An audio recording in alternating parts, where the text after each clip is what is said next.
If you want to change a standard light switch to a dimmer switch, let me show you the 7 key decisions you need to make to get the perfect one for your home. Decision number 1 is the style of the switch. You want the dimmer switch to match the look of the other switches in your house.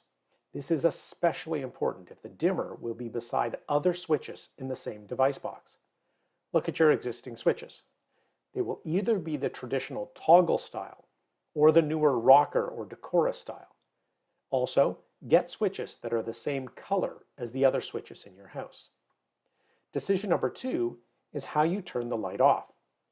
Option 1 is that the on-off functionality is combined with the dimmer slider, either rotating a knob or sliding a slider. To turn it off, you have to click it at the end of the dimmer range.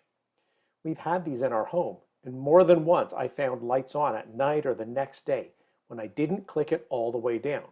It's one of the main reasons I've replaced almost all of these in our home with option number 2, which we prefer, is where there is a switch to turn the light on or off and a dial, slider, or mini rocker to dim the light. This way I can be sure that the light is off. Decision number 3 is how you restore the previous light level. Now this is kind of related to the previous decision, but it is another decision you have to make. The switches that have the on-off as part of the dimmer can't return to the previously used level, where the switches that separate the on-off from the dimming level can return to the previous level when turned on again. Decision number 4 is how you adjust the level of light. Option number 1 for adjusting the level is to use a slider or dial. This gives you very fine control of the level, and you can quickly move from very bright to minimal brightness, or the other way around, quickly. Option 2 is to use a mini rocker that is usually beside the on-off switch or individual up and down buttons. These give you a limited set of levels based on what the manufacturer has decided. It is also harder to adjust quickly to one end of the brightness level or the other because you have to keep pressing the appropriate button. We have both styles in our home, and I prefer the slider adjustment over the mini rocker. Decision number 5 is the types of bulbs that you can use. Now there are 3 common types of light bulbs found in most homes today. LED bulbs that use less power and last a long time.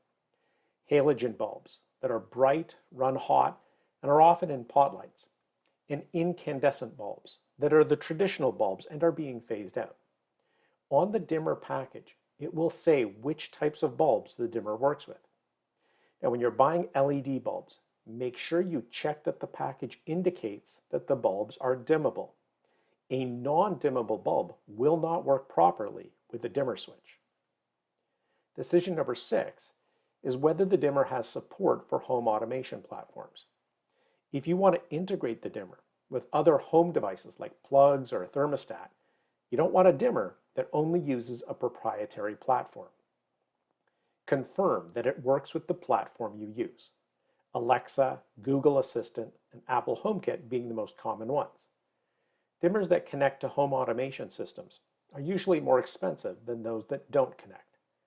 And that leads me into the final decision.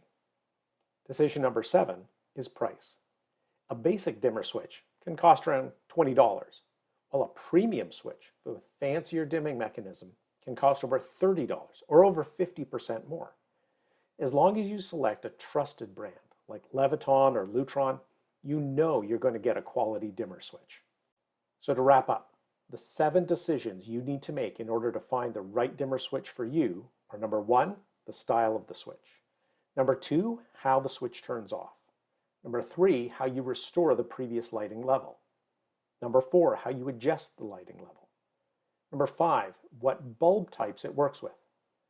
Number 6, whether it supports a home automation platform. And number 7, the price. I'll link to some of the tools and products that I discussed in the description below.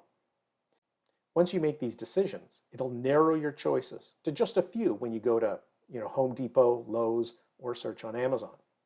Now, if you go to a store, bring the list of your decisions with you so the staff can direct you to the few that you need to decide on. If you found this video of interest, here are some other videos I think you'll also find interesting. Thanks for watching.